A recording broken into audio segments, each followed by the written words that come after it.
안녕하세요. 오늘의 데일리 뉴스레터에 오신 것을 환영합니다. 미국의 자존심이 심하게 상처를 입었습니다. 조 바이든 대통령이 사우디아라비아를 방문했지만 아무런 외교 성과도 거두지 못했기 때문입니다. 반면에 사우디아라비아는 한국에 대해 완전히 다른 태도를 보였습니다. 사우디는 열렬한 협력 의지를 보여줄 뿐만 아니라 한미 양국 관계를 촉진시키기 위한 매력적인 제안까지 내놓으며 미국과는 확연히 대조되는 모습을 보였습니다.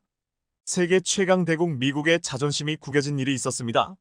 조 바이든 대통령이 사우디 왕세자의 비웃음을 사며 아무런 외교 성과도 거두지 못하고 돌아간 일이 바로 그것인데요. 반면 사우디는 한국에 대해 정반대의 모습을 보였습니다. 사우디 외교 장관이 한국을 방문하면서 협조를 요청하는 등 저자세로 한국을 더 우선시하는 모습을 보였죠. 심지어는 사우디가 보유한 유전 중 하나를 한국에게 주겠다는 폭탄 선언까지 하며 한국 마음 사로잡기에 나섰다고 하는데요. 어서 오십시오 반갑게 맞이한 이는 고개를 숙이며 예를 갖추었는데요. 환하게 웃음 짓는 그는 상대방의 말에 웃음을 지으며 좋은 분위기를 이어갔습니다. 서울 용산 대통령실에서 이뤄진 사우디와의 만남은 순조롭게 진행되었습니다. 특히 사우디 쪽에서 한국과의 적극 협력을 간절하게 바라고 있기에 논의는 쉽게 풀렸습니다. 한국 대통령과의 만남 자리에 나온 파이살 빈 파르한 알 사우드 사우디아라비아 외교장관은 한국의 도움이 절실하다고 말하며 사우디 비전 2030을 실천하기 위해선 한국의 기술이 무조건 필요하다며 한국 비위를 맞췄습니다. 얼마 전 조 바이든의 사우디 방문 때와는 확연히 차이가 나는 반응이었죠. 20일에 일어난 한국 사우디 접견 이전 미국은 원유 증산을 위해 다급하게 사우디 왕세자를 만났습니다. 조 바이든은 기존 일정을 정리하고 사우디로 바로 달려가는 모습을 보였죠. 과거 사우디의 비윤리적 행동을 비난하며 사우디가 반성해야 한다는 주장을 펼쳤던 조 바이든은 왕세자와의 만남 자리에서 주먹 인사를 보이며 최대한 저자세를 보였습니다. 하지만 사우디의 반응은 냉랭 그 자체였죠. 조 바이든이 세계 인플레이션 상황과 원유 문제를 거론하며 사우디의 즉각적인 증산이 필요하다고 말하자 왕세자는 단칼에 거절하며 석유 수출 기구가 시장 논리에 따라 증산을 결정할 것이라며 회피했죠. 미국의 요청에 고민도 하지 않고 거절 의사를 표현한 것입니다. 과거였다면 어림도 없는 이야기였지만 상황이 많이 달랐기에 사우디는 이렇게 대처가 가능했습니다. 원유가 급한 것은 세계 어디에서나 마찬가지였고 미국만이 아니라 유럽과 러시아, 중국 등 사우디의 석유를 탐내는 국가들은 차고 넘쳤기 때문에 가능한 답변이었죠. 결국 바이든은 아무런 성과를 거두지 못하고 귀국해야 했습니다. 그러지 않아도 낮은 지지율로 인해 맹비난을 받았던 바이든은 이번 빈털터리 외교 성과에 대해 국내외 언론들의 질타와 정치인들의 비난을 한몸에 받게 되었습니다. 언론인 카슈크지 암살에 대해 쓴소리를 내뱉었던 조 바이든이 정치 논리에 의해 자신의 말을 철회하는 행동을 보였고 명예를 실추시켰다는 주장이 나올 정도로 분위기가 험악했습니다. 미국의 망신이라는 소리를 들으며 큰 소리를 내지 못했던 것이죠. 사우디는 미국에게는 아쉬울 것 없다는 태도로 큰 소리를 냈습니다. 의기양양한 모습을 보였던 사우디는 그러나 한국에게는 저자세를 취한 것입니다. 미국보다 한국이 더 중요한 입장이라는 것을 사우디는 잘 알고 있었기 때문이죠. 더 놀라운 것은 이번 회담에서 한국에게 사우디가 파격적인 혜택을 제공하며 협력을 위해 큰 돈을 들인 것입니다. 바로 페르시아만에 붙어있는 유전을 한국에게 주기로 한 것이죠. 마니파이메이NIF의 유전과 그 일대를 선뜻 내준 것이죠. 사우디의 파격적인 결정은 육아로 인해 힘든 한국에게 엄청난 지원이라고 할 수 있는 상황. 게다가 산유국 지위를 되찾기 위해 해외 여러 곳에 유전 개발을 서두르던 한국에게 있어 가뭄의 단비와도 같은 유전이었죠. 미국에게는 증산 거부를 말하며 냉정하게 대했지만 한국에게만 사우디가 혜택을 주면서 협력을 요구한 것에는 여러 요인이 있는데요. 무엇보다 사우디와 한국이 오랜 기간 협력해온 인연 때문입니다. 과거 중동에서 건설 붐이 일어났을 때 한국 건설 노동자들은 뜨거운 열사의 사막 국가로 발걸음을 옮겼습니다. 아이를 먹여 살리고 경제를 부흥시킨다는 일념하에 건설 노동자들은 어려운 환경에도 성실하게 일을 했는데요. 처음 중동에서 한국 노동자들을 받아들일 때 거부감이 있었다고 합니다.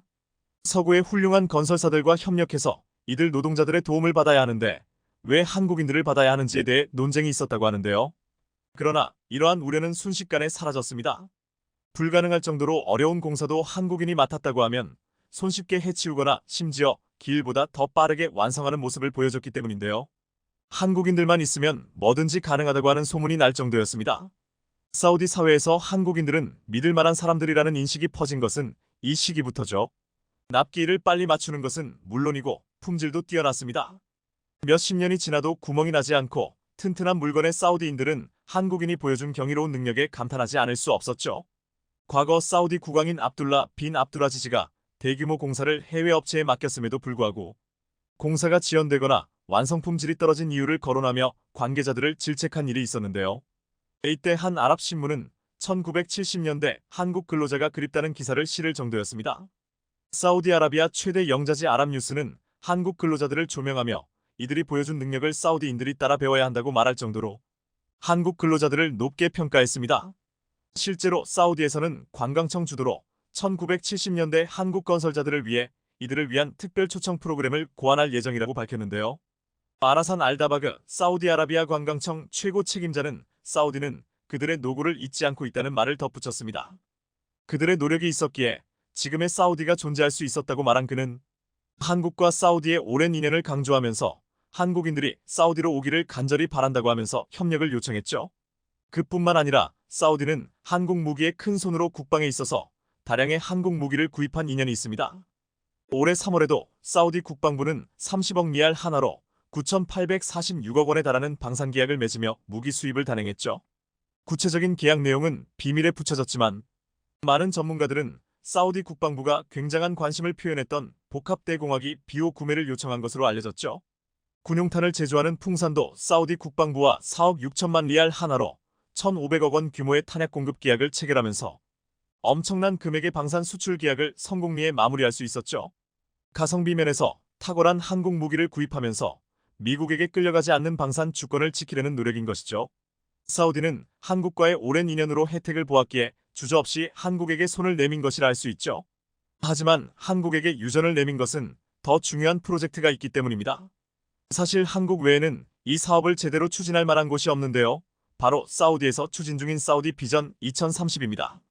석유 의존도가 굉장히 높은 사우디는 미래에는 석유 의존 국가는 살아남기 힘들다는 판단을 하게 됩니다. 사우디가 미래에도 강대국으로 남기 위해서는 변화가 필요하다고 본 것이죠. 무함마드 빈 살만 사우디 왕세자는 그래서 사우디 비전 2030을 추진했는데요. 신재생에너지에 과감한 투자를 하고 석유 의존 사업을 줄이겠다는 계획입니다. 그리고 관광과 IT 쪽과 관련해 투자를 늘리겠다는 계획이죠. 이를 위해 신재생 IT 관광의 노하우가 있는 국가와 협력이 반드시 필요한 상황. 사우디 정부의 이상을 구현한 시티, 네옴시티도 사우디 정부에서 엄청난 돈을 들여 건설 투자를 하는 등 필사적으로 이 프로젝트에 매달리고 있죠. 천문학적인 돈을 들여 추진하는 이 사업은 전임 미답의 길로 빈 살만 왕세자는 사우디의 명운을 건 도박에 나선 것입니다. 하나라도 잘 못 사업을 운영하면 과거 석유가 나지 않던 사막국가 시절로 돌아갈 수 있는 위험한 길. 그는 무조건 사우디 비전 2030을 성공시키기 위해 협력국가를 찾았고 놀랍게도 협력국가에 딱 맞는 곳을 찾아냈죠. 바로 대한민국입니다. 한국은 전 세계적으로 수소 사업에 있어 선진국이라고 할 수 있는데요. 신재생에너지 사업에 역점을 두고 있는 사우디 입장에서는 한국의 수소 기술이 꼭 필요한 상황. 특히 네옴시티에도 수소 기술이 들어갈 예정이라 한국 협력은 필수입니다. 과거 빈 살만 왕세자가 한국에 방문했을 무렵 문 대통령과의 자리에서 한국의 수소 기술 협력이 꼭 필요하다고 말한 만큼 한국은 왕세자의 2030 프로젝트에서 빠질 수 없는 국가입니다. 그 외에도 관광 분야에서도 앞서가는 한국의 노하우도 사우디가 탐내는 것 중 하나인데요. 특히 K-팝을 비롯해 한류 열풍을 사우디도 잘 알고 있어서 향후 관광 사업에서 꼭 필요한 도움을 한국이 줄 수 있다는 점 역시 왕세자가 한국에 손을 벌리는 이유입니다. IT 산업 역시 한국이 선도적인 위치에 있죠. 실제로 사우디아라비아 국부펀드는 한국 게임 업체에 투자를 단행. 미래 게임 산업에서 한국의 기술력이 도움이 된다고 판단해 막대한 오일머니를 한국 게임사에 투자한 일도 있었죠. 한국을 형제국으로 생각하는 사우디의 애정 공세. 덕분에 한국은 고유가 시대에 대비할 수 있는 유전을 손에 넣게 되어 에너지 문제에 있어 한시름 걱정을 덜 수 있게 되었는데요. 마니파 유전 주변에도 아직 개발이 되지 않은 유전이 묻혀 있다는 쉘의 보고서가 있던 만큼 한국은 더 많은 석유를 싸게 생산할 수 있게 된 셈이죠. 미국보다도 더 중요한 위치에 있는 대한민국. 사우디와 한국의 교류가 멈추지 않고 계속되길 바라며 중국이 한국에 보복하기 위해 너무나도 충격적 일을 꾸미고 있었습니다. 지금까지 중국이 한국에 했던 보복과는 비교가 불가능할 정도로 너무나 충격적이고 강력한 보복입니다. 반도체를 넘어서 세계에서 가장 큰 시장이 될 것으로 전망되는 2차 전지 산업. 이렇게 거대한 2차 전지 산업을 한국이 싹쓸이하자 중국이 한국을 박살내기 위해 너무나도 충격적인 일을 꾸몄습니다. 자, 그런데 한국에서 기적이 일어났습니다. 어떻게든 한국을 짓밟으려는 중국을 한방에 잠재워버릴 너무나도 강력한 한방을 한국이 세상에 공개하면서 대반전이 일어났는데요. 중국이 미쳤습니다. 갑자기 전 세계에서 가장 많은 원전을 한 번에 지어버리면서 중국이 현재 건설 중인 원전이 완공되면 프랑스를 제치고 세계 2위 원전 가동 국가로 뛰어오를 전망입니다. 4일 현지 시각 세계원자력협회 WNA에 따르면 지난 5월 기준 전 세계에서 가동 중인 원전은 436기, 건설 중인 원전은 59기에 육박합니다. 건설 중인 원전을 놓고 보면 중국이 23기로 압도적 1위입니다. 현재 프랑스보다 가동 중인 원전이 1기 적다는 것을 감안하면 중국이 신규 원전 건설을 마무리 지을 경우 세계 2위 원전 가동국으로 부상할 수 있습니다. 여기다 각국의 원전 건설 계획을 더하면 중국의 원전 규모는 더 커집니다. 중국은 원전 45기를 추가로 건설할 계획입니다. 현재 가동 중인 55기에 건설 중인 23기, 건설 계획인 45기를 더하면 총 123기로 원전 1위 국가인 미국 가동 중 93기, 건설 중 1기, 건설 계획 3기를 넘어서게 되죠. 중국이 원전을 짓든 말든 우리가 신경 쓸 일은 아니지만 문제는 바로 이겁니다. 보시면 중국이 이 엄청난 양의 원전을 한국과 가장 가까운 중국 동부 해안에 몰아서 전부 짓고 있다는 것입니다. 전체 33개 성자치 구직할시 가운데 장수저 장푸젠 등 동부 연안 8개 성에만 원전이 있습니다. 내륙 탄광에서 멀어 석탄 발전은 비싼 반면 냉각수 확보가 쉬워 원전 운영에 유리한 지역들입니다. 당초 중국 정부는 내륙에도 40여 기 원전을 지어 원전의 동부 편중을 해소할 계획이었습니다. 그러나 후쿠시마 사고가 일어나자 이를 중단했습니다. 인구가 밀집한 내륙의 원전에서 사고가 나면 연안보다 피해가 훨씬 크다. 가뭄으로 냉각수 공급이 중단되거나 방사능 유출이 식수원 오염을 일으킬 위험이 크다. 등의 거센 반대 여론 때문이었습니다. 정부가 신규 원전 허가를 동부 연안에만 내주면서 이 지역은 거대한 원전 벨트로 변하고 있습니다. 어이가 없죠? 내륙에서 원전이 터지면 중국인들의 피해가 크니 한국의 서해와 맞닿는 곳에 지어 원전 사고가 날 경우 한국이 가장 많은 피해를 받도록 한 것입니다. 중국 원전은 지각의 화약고 위에 있습니다. 동해안의 원전 벨트 근처에는 탈루 단층대 지각이 어긋나 있는 곳과 지나고 있습니다. 이 단층에선 지난 1976년 24만여 명의 회생자를 낸 규모 7.8의 탄산 대지진이 발생했습니다. 한국지질자원연구원 이윤수 박사는 탈루 단층대가 중국 동해안 원전 벨트의 위험 요인이라면 한반도 북쪽 지린성 헤이룽장 성야오닝성의 원전은 활화산인 백두산 폭발의 직격탄을 받을 수도 있다고 말했습니다. 게다가 중국 원전은 원전 사고가 나면 편서풍과 해류를 타고 방사능 오염 물질이 한반도에 유입됩니다. 2011년 후쿠시마 원전 사고에서 입증됐듯 일본에서 발생한 방사능 오염 물질은 대부분 바람이나 해류를 타고 태평양 쪽으로 빠져나갔습니다. 한국원자력안전기술원의 시뮬레이션 결과에 따르면 중국 장수성 태난 원전에서 후쿠시마 사태와 같은 원전 사고가 발생하면 편서풍을 타고 이르면 3일 안에 방사성 물질이 한반도 상공에 도달합니다. 장수성과 서울과의 거리는 약 970km입니다. 특히 산둥반도 동쪽 끝에 짓고 있는 스다오완 원전은 인천까지 직선거리가 330km에 불과합니다. 바다도 마찬가지입니다. 한국해양과학기술원 정경태 박사는 중국 동해안의 원전 사고에서 유출된 방사능 오염수는 해류를 타고 2달 이내에 우리나라 서남해 연안에 도달할 수 있다며 중국 연안의 해류가 한반도로 방향을 트는 양쯔강 유역 상하이 인근 원전에서 사고가 나면 그보다 더 빠를 수 있다고 했습니다. 반면 일본은 한국과 가장 가까운 서해안에서 원전 사고가 나도 방사능 오염수가 동해를 돌아오느라 1년 뒤에나 한반도에 도달한다는 설명입니다. 중국의 원전 건설 기술과 관리 기술이 한국에 한참 못 미치고 매우 미흡하다는 점을 고려한다면 한 번에 저렇게 많은 원전을 짓다가는 사고가 날 확률이 매우 높아 5천만 한국인들은 불안에 떨고 있어야 합니다. 이뿐만이 아닙니다. 반도체를 뛰어넘어 세계에서 가장 큰 산업으로 성장할 것이라는 기대를 모으고 있는 2차 전지 시장에서 한국의 배터리 셀 업체와 소재 업체들이 맹활약을 하며 글로벌 시장을 싹쓸이하자 중국이 한국을 짓밟기 위해 너무나도 충격적인 일을 벌이기 시작했습니다. 2차 전지를 만드는데 핵심 원료인 리튬, 중국이 전 세계 리튬 광산을 싹쓸이해버리며 이를 통해 한국의 압박을 가하려 하고 있습니다. 중국이 원하는 대로 한국이 말을 듣지 않으면 한국의 리튬 공급을 끊어 한국의 2차 전지 산업을 완전히 박살내버리겠다는 계획입니다. 중국은 한국의 리튬 배터리를 깎아내리며 이보다 훨씬 저렴하고 성능도 좋은 소금 배터리를 만들었다며 대대적으로 보도했습니다. 소금은 리튬에 비해 훨씬 저렴하고 지구상에 매장되어 있는 규모도 훨씬 풍부합니다. 나트륨 전지는 리튬이온 전지와 화학적으로 매우 유사하며 최근 연구를 통해 나트륨 전지의 에너지 밀도와 충전 횟수가 크게 향상되었습니다. 특히 나트륨 전지는 영하의 기온에서도 거의 전체 용량을 유지할 수 있는 큰 이점이 있습니다. 겨울에 배터리 용량이 급격하게 줄어드는 리튬이온 전지의 단점을 완벽히 커버해주죠. 이러한 나트륨 전지 기술을 선도하는 국가, 바로 중국입니다. 이미 전 세계 리튬 전지 시장에서 점유율 1위 CATL 업체를 보유하고 있는 중국이 차세대 기술로 손꼽히는 나트륨 전지 시장에서도 주도권을 이어갈 수 있다는 의미입니다. 중국 창사 지역의 중앙남부대학은 전지 기술 발전에 필요한 인력을 양성하는 데 주력하고 있습니다. 또한 창사에선 나트륨 전지 기술 연구도 진행되고 있습니다. 전 세계적으로 건설 중이거나 계획된 20개의 나트륨 전지 공장 가운데 16개가 중국에 위치해 있습니다. 이를 통해 중국은 전 세계 나트륨 전지 생산 능력의 약 95%를 차지할 것으로 예상되고 있습니다. 실제로 얼마 전 열린 상하이 모터쇼에서 중국은 이 소금 배터리를 세상에 선보였습니다. CATL은 나트륨 전지와 리튬 전지를 하나의 전기차 배터리 팩에 사용하는 방법을 발견했다고 밝혔습니다.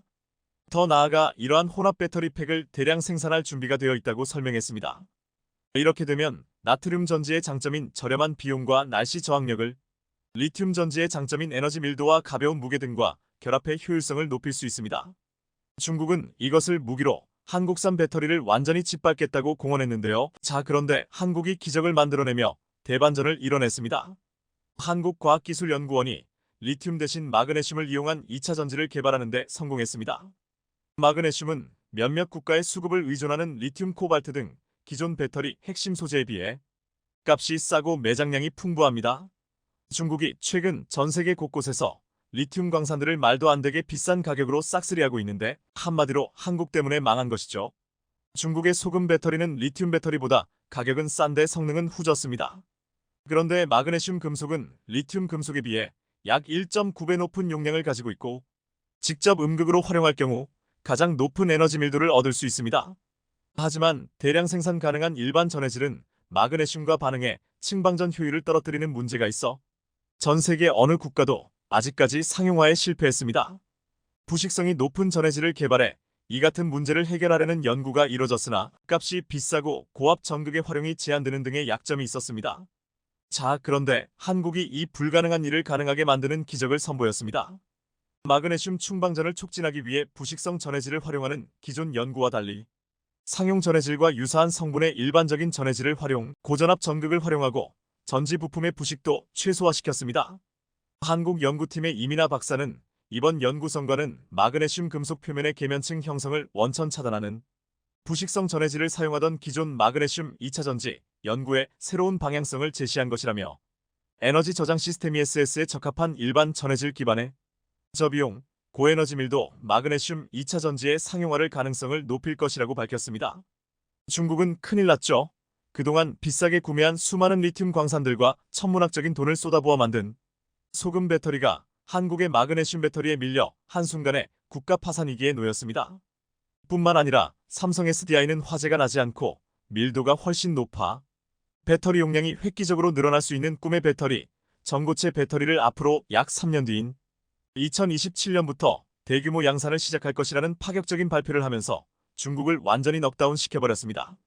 지난 수년간 엄청난 돈과 시간을 쏟아부어 겨우 만들었다는 것이 소금 배터리인 중국. 중국이 소금 배터리를 만드는 동안 한국은 꿈의 배터리라 불리는 전고체 배터리에 이어 리튬 배터리를 뛰어넘는 파괴력을 지닌 마그네슘 배터리까지 개발에 성공하는 모습입니다.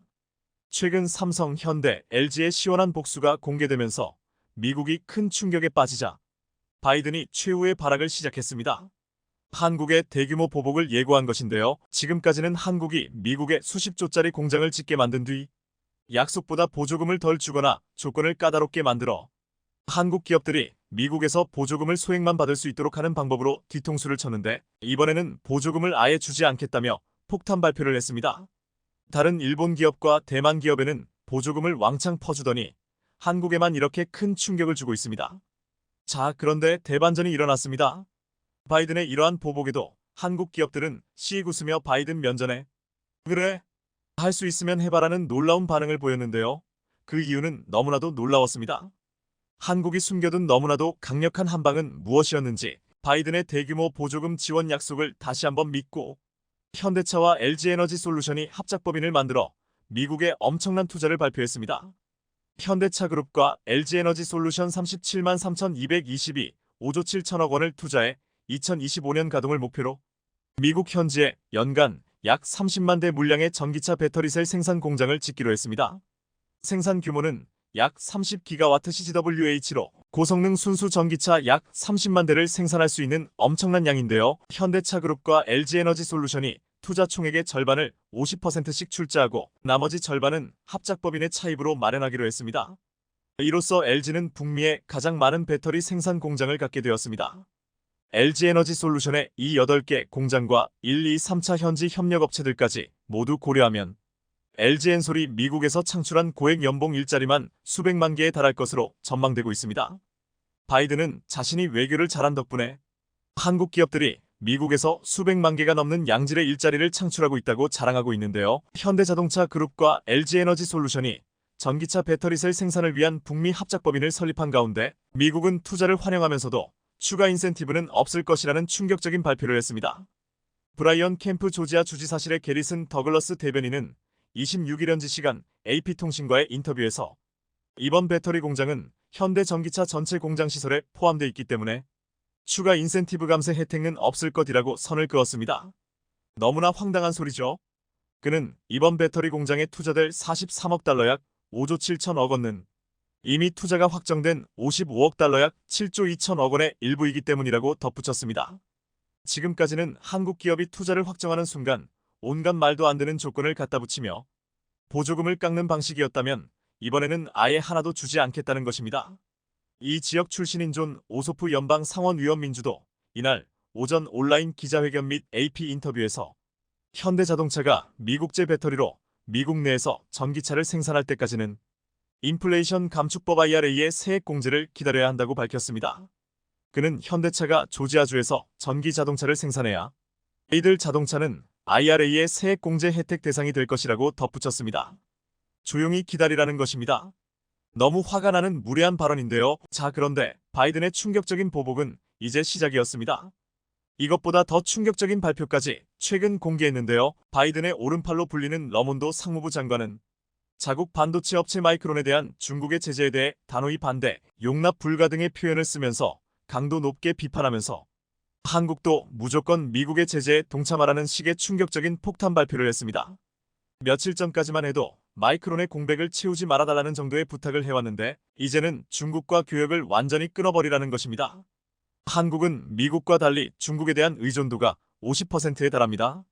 특히 반도체의 경우 중국에 대한 의존도가 매우 높은데요. 한국의 이러한 지정학적 상황을 완전히 무시해버린 채 한국 경제가 박살이 나든 말든 중국과 교역을 끊어버리라는 충격적인 발표를 한 것입니다. 바이든은 중국의 마이크론 제재에 대해서 이것은 사실에 근거하지 않고 미국 기업 한 곳을 겨냥한 것이라면서 미국은 단호히 반대한다라고 밝혔다고 블룸버그 통신 등이 보도했습니다. 그러면서 일관되게 밝힌 대로 우리는 이번 도전과 중국의 비시장적 관행과 관련된 모든 도전을 해결하기 위해 파트너 국가들과 긴밀하게 협력하고 있다고 말했습니다. 한국이 중국에서 마이크론의 빈자리를 채우지 않는 것은 물론 중국에 대한 반도체 수출을 완전히 끊어버릴 수도 있다는 것입니다. 그는 반도체 지원법상 투자는 미국 내 반도체 생산을 강화하기 위한 것이라면서 우리는 IPEF 국가들의 투자 참여를 환영한다. 우리는 일본, 한국, 싱가포르 등의 기업들이 반도체 지원법상 지원에 참여할 것으로 예상한다고 말했습니다. 중국과 교역을 끊어버리는 순간 한국의 경제 절반이 날아갑니다. 역사상 가장 충격적인 대공황을 겪는 것이 확정적인데도 미국은 한국이 중국과 교역을 완전히 끊어버리는 미국의 강력한 제재에 동참하도록 강요하고 있습니다.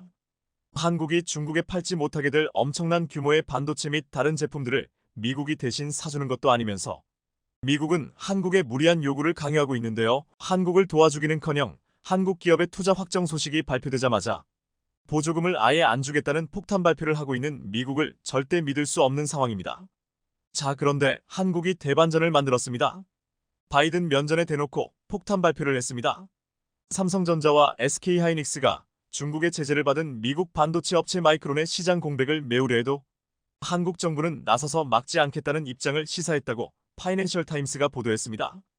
파이낸셜 타임스는 한국은 자국 반도체 업체들이 중국의 마이크론 제재 이후 틈을 채울 수 있다는 신호를 보내고 있다는 제목의 기사에서 이같이 전했습니다.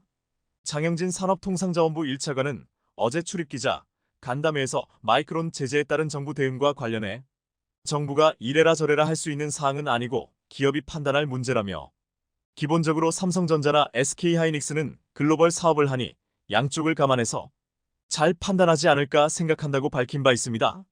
이뿐만이 아닙니다.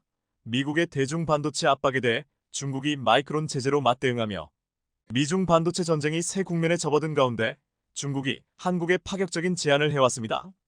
사실상 중국이 반도체 문제에 대해 한국에 먼저 손을 내민 것인데요. 중국 상무부는 지난 26일 현지 시간 안덕근 산업통상자원부 통상교섭본부장과 왕원타오 중국 상무부장이 미국 디트로이트에서 열린 APC 무역장관 회의에서 만나 회담한 뒤 양국의 반도체 협력을 특히 부각한 보도문을 27일 발표했습니다. 상무부는 양측이 산업망과 공급망 안정 수호 등에 대해 논의했다고 전하면서 반도체 분야를 특정해 양측은 반도체 산업망과 공급망 영역에서의 대화와 협력을 강화하는 데 동의했다고 주장했습니다. 반도체뿐만이 아닙니다.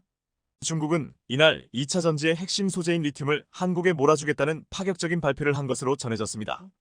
중국산 배터리는 한국산보다 훨씬 성능이 떨어져 전혀 위협이 되고 있지 않지만 2차 전지를 만드는데 가장 중요한 소재인 리튬은 중국이 싹쓸이해버렸습니다. 중국이 개발도상국 광산들을 잇따라 사들이면서 세계 리튬 매장량의 3분의 1을 손에 넣을 수 있다는 전망이 나왔습니다. 25일 월스트리트 저널 WSJ는 중국이 정치적으로 불안정한 국가들 위주로 수십억 달러를 써가며 리튬 광산을 매입하고 있다고 보도했습니다. 지금 같은 추세라면 중국은 2025년까지 세계 리튬 광산 생산 능력의 3분의 1을 확보할 수 있다고 WSJ는 내다봤습니다. 리튬은 전기 자동차와 스마트폰에 전원을 공급하는 리튬이온 배터리 소재입니다. 컨설팅 회사 벤치마크 미네랄 인텔리전스에 따르면 2030년 말까지 세계적으로 약 30만 톤 수요 부족에 직면할 것으로 관측했습니다. 중국은 미국 등 서방과 긴장으로 공급망 위협을 느낀 나머지 세계 각지 리튬 광산 매입에 나섰습니다. 실제 세계 최대의 리튬 광산을 보유한 캐나다와 호주는 최근 국가 안보 문제를 이유로 중국의 신규 투자를 차단했습니다. 컨설팅 회사 리스타드 에너지와 벤치마크 데이터를 보면 지난 2년간 중국 기업들은 남미와 아프리카에서 약 20개의 리튬 광산 지분을 취득하는데 45억 달러를 썼습니다. 투자 대상국은 테러로 인한 안보 위협에 직면한 말리, 나이지리아는 물론 자원 통제를 강화하는 짐바브웨, 멕시코, 칠레도 포함됐습니다. 중국이 투자비를 날릴 수 있는 위험을 감수하면서까지 무리수를 두자 시진핑 주석까지 나서서 우려를 표하는 지경입니다. 시 주석은 3월 양해 전국인민대표대회 전국인민정치협상회의에서 광산에 투자하기 전에 현지 사정부터 잘 알아보라고 했을 정도입니다.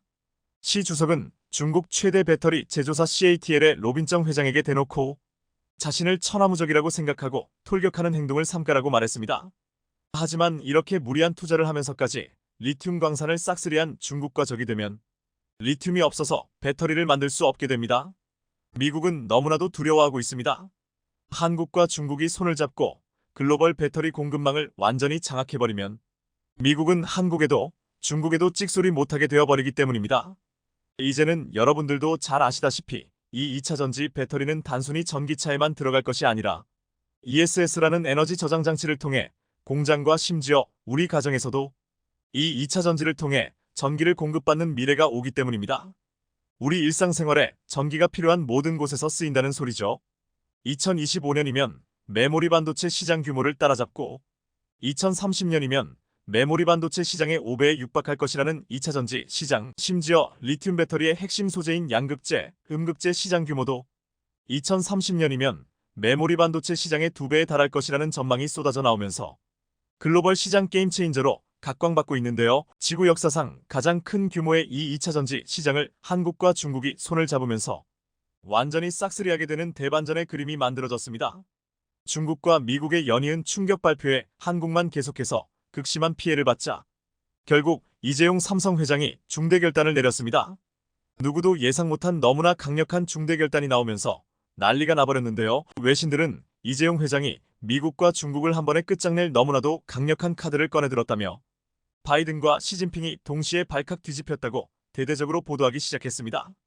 도대체 한국의 삼성이 얼마나 강력한 카드를 꺼내들었길래 이렇게 세계 최강국 1, 2위인 미국과 중국이 동시에 발칵 뒤집혀버린 것인지 미중 간의 격렬한 싸움이 시작되면서 한국이 가장 큰 피해를 받고 있습니다. 중국이 미국 반도체 기업 마이크론을 규제한 상황이 미국 정부가 한국의 속마음을 테스트하는 리트머스 시험지 역할을 하고 있다는 충격적인 외신 보도가 나왔습니다. 2일 미국 보이스 오브 아메리카 VOA에 따르면 한국이 중국 정부의 마이크론 반도체 판매 규제로 선택의 기로에 놓였다는 분석이 나왔습니다. 중국 정부는 마이크론의 반도체가 심각한 보안 결함을 안고 있다는 이유로 중국 내 판매를 일부 금지했는데요. 미국 정부의 대중국 반도체 규제에 따른 보복 조치라는 해석이 나옵니다. 미국은 삼성전자와 SK하이닉스 등 한국 기업이 마이크론의 반도체 물량을 대체하며 중국의 공급을 늘리지 않도록 해야 한다고 압박하고 있는 것으로 전해졌습니다. 미국 하원 외교위원장은 중국이 미국의 마이크론을 규제한 뒤 삼성전자와 SK하이닉스가 그 부족분을 채운다면 미국이 한국과 동맹관계를 끊어버릴 수 있다고 겁박하기까지 했습니다. 너무나 충격적인데요. 마이클 맥콜 하원 외교위원장과 마이클 갤러거 하원 미중전략경쟁특위 위원장은 2일 현지 시간 지나 러몬도 상무부 장관에게 서한을 보내 일본과 한국의 기업들이 마이크론이 이른 시장 점유율을 가져가지 않도록 일본과 한국과 협력해야 한다고 촉구하며 이 같은 충격 발표를 한 것으로 전해졌습니다.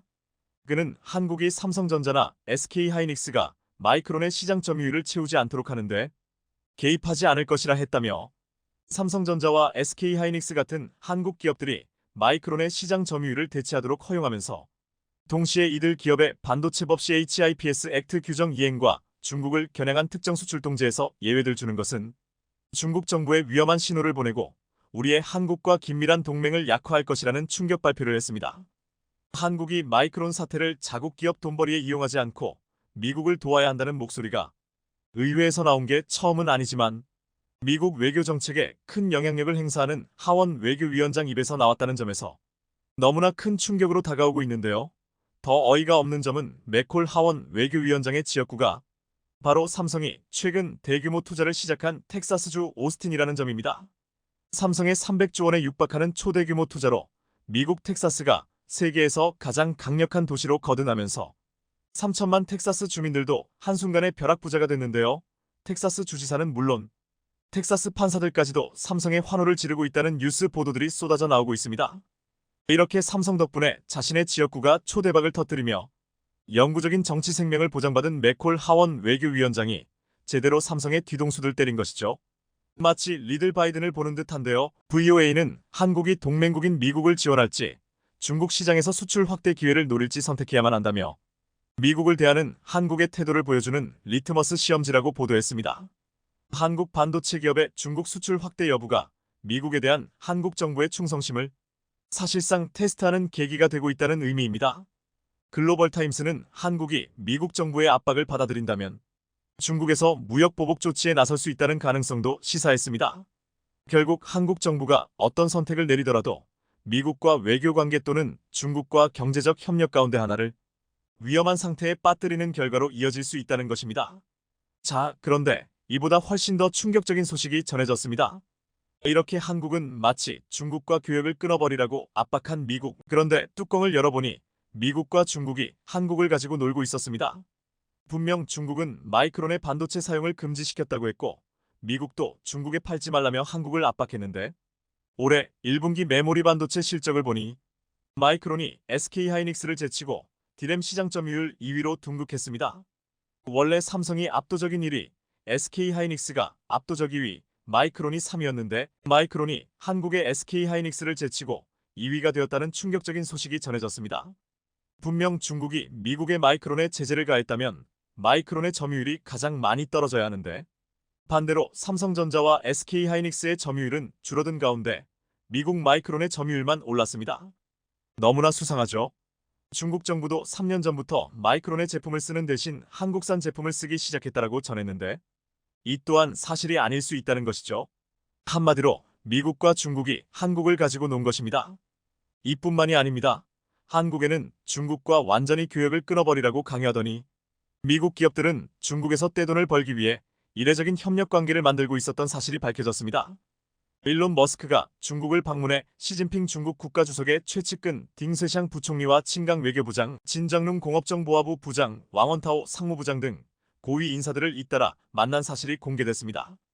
중국 최고 지도부가 개별 기업인과 회동하는 것도 이례적인데 그것도 4명의 최고 지도부가 이틀 만에 연쇄적으로 한 기업인을 만나는 것은 머스크가 아무리 스타 CEO라 하더라도 파격적인 대우입니다. 이런 중국의 환대에 보답이라도 하듯 머스크는 친강 외교부장을 만난 자리에서 테슬라는 공급망 디커플링 탈동 조화에 반대하며 중국에서 사업을 계속 확장하고 중국의 발전 기회를 공유할 의향이 있다고 말했습니다. 여기다 이번 방중 기간 세계 최대 배터리 기업인 중국 CATL의 정위친 회장과 만나 미국의 배터리 공장을 합작으로 짓는 방안을 논의한 것으로 알려졌습니다. 이것이 사실이라면 이는 미국이 중국 기업의 제품을 견제하기 위해 도입한 인플레이션 감축법 IRA 조항을 우회하는 것으로 미국의 입장과 정면 배치됩니다. 앞뒤가 전혀 맞지 않죠?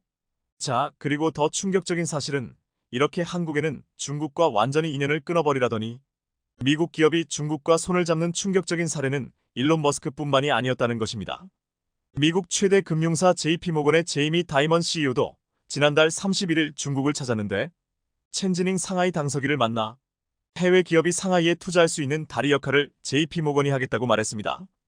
여기다 미국을 대표하는 커피체인 업체 스타벅스의 렉스먼 네러시먼 신임 CEO도 지난달 30일 중국에 도착해 중국이 스타벅스의 최대 시장이 되기를 바란다고 말했습니다. 특히 오는 2025년까지 중국 전역에 9,000개의 매장을 열겠다는 계획을 밝힌 네러시먼은 이는 이정표에 불과하다면서 중국 투자 확대를 공언했습니다. 미국의 압박 때문에 한국만 중국으로부터 극심한 피해를 받고 있습니다. 중국 내 반한 감정이 극대로 치솟으면서 한국산 제품에 대한 수입이 대폭 줄고 있습니다. 반도체가 가장 많이 줄어들었고 화장품, 과자, 라면 등 한국산 제품 대부분이 기록적인 감소세를 보이고 있습니다. 이 때문에 한국은 무려 15개월 연속으로 무역 적자를 기록하며 한국 경제를 위기로 몰아넣고 있습니다. 게다가 중국은 최근 한국의 엄청난 보복을 예고하며 4대 불가 방침을 동고한 것으로 전해졌습니다. 한겨레는 복수의 외교 소식통을 인용 22일 류진숭 중국 외교부 아주사 사장아시아 담당 국장이 서울에 와서 한국의 한중 관계와 관련한 중국 정부의 사불가 방침을 동고했다고 보도했습니다. 신문은 4대 불가의 내용에 대해 대만 문제 등 중국의 핵심 이익을 건드리면 한중 협력 불가, 한국이 친미 친일 일변도 외교 정책으로 나아갈 경우 협력 불가, 현재와 같은 한중 관계 긴장 지속 시 고위급 교류 시진핑 중국 국가주석 방한 불가, 악화한 정세 아래 한국의 대북 주도권 행사 불가 등으로 구성되어 있다고 전했습니다. 이에 대해 우 회장은 사실 4대 불가 방침은 중국이 기존에 써왔던 화법과는 다르다.